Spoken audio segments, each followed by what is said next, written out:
Hello there, we're down at a local to me venue, Hollybush Lakes in Farnborough, and more so really to run you through one of my favourite bottom bait rigs for sort of open water fishing, which I call a D rig. It's got several other names, but it's accounted for several of me big fish, and I've caught countless amounts of fish out of several different waters on it, so it's what a lot of my confidence lays in, so I'll run you through a few key points. Right, first of the key points that I'm going to run you through is the lead arrangement.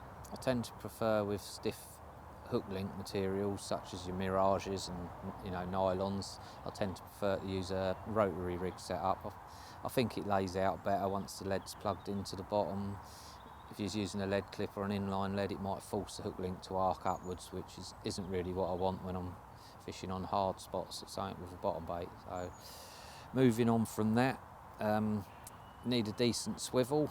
Of course, the flexi ring swivel's ideal in size 12. I don't attach the fluorocarbon with a loop knot to this. I tend to tie directly with a 3-turn grinner. This is more so to allow the mechanics of the hooking end of the rig to work better, rather than have a loop knot forcing it to one side when it's landed on the deck.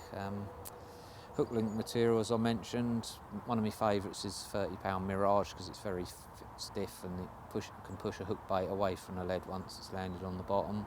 Another choice is trick link if I want to use a slightly more supple hook link.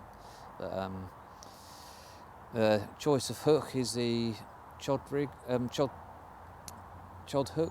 dark chods.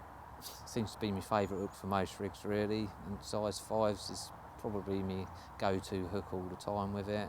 Fairly big hook, but I like it to swing down below the hook bait as soon as the bait's pulled up off the bottom, so it hooks the fish where you want.